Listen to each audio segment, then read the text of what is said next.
Sir, latest development ये आई है कि ईरान ने नई तजावीज़ पाकिस्तान के ज़रिए अमेरिका को भिजवा दी हैं। इससे पहले भी हमने देखा था कि ईरान की तरफ से जो तजावीज़ आई थी वो रिजेक्ट कर दी गई थी अमेरिका की तरफ से, डोनाल्ड ट्रंप की तरफ से, जिसमें स्ट्रेट ऑफ हॉर्मुज़ पर बहुत ज़्यादा फोकस किया गया था और कहा था कि अमेरिका इसका ब्लॉकेज जो है वो हटा दे। सर, अब जो नई तजावीज़ आई हैं, क्या समझते हैं, क्या देखते हैं आप, मुमकिन तौर पर ये क्या हो सकती हैं और इसमें ऐसा क्या होगा कि अमेरिका इन्हें मानने के लिए तैयार हो जाएगा?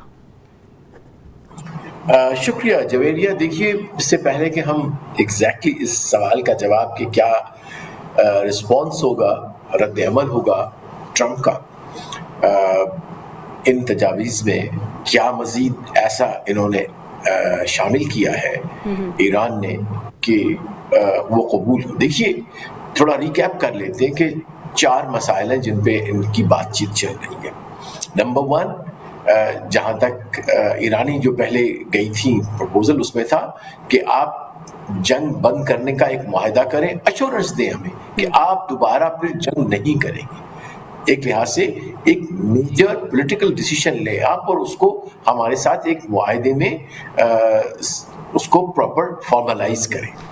उसके बाद सेकंड था कि स्ट्रेट ऑफ हॉर्मुज़ पे जो ब्लॉकेट है ईरान की जो बंदरगाहें उनका, उसको आप लिफ्ट कीजिए। ये जब दोनों, क्योंकि उन्होंने कहा था मरहलावार हम आगे जाएंगे, फौरन 4-5, क्योंकि इतने कॉम्प्लिकेटेड इश्यूज है, विच मेक सेंस कि 50 साल की दुश्मनी है, उसमें इतने कॉम्प्लिकेटेड जियो स्ट्रेटेजिक, जियो इकोनॉमिक इश्यूज है, तो उनको आप एक सिटिंग 2 सिटिंग में नहीं कर सकते। लिहाजा बेहतर होगा कि आप एक मरहला वो तय कर लें कि ये जो होगा माइलस्टोन, हम जब करेंगे क्रॉस बातचीत का, तो फिर अगले माइलस्टोन पे जाएंगे। तो बड़ी ये लॉजिकल बात है। तीसरा, उन्होंने कहा कि जब मिसाइल का जब बात हो जाएगी स्ट्रेट ऑफ हॉर्मुज़ पे, तो हम न्यूक्लियर पे आ जाएंगे।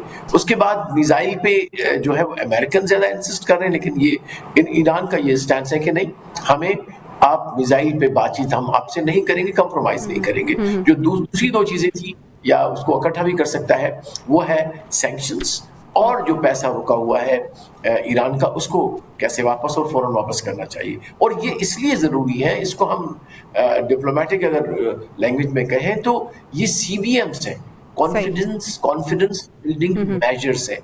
तो मेरे ख्याल में इसके पीछे ये सोच है कि इससे पहले कि कोई जो फॉर्मल एग्रीमेंट हो, उससे पहले जरूरी होता है कि तरफैन को एक कॉन्फिडेंस मेजर जो टेंजिबल हो उसमें लाया जाए।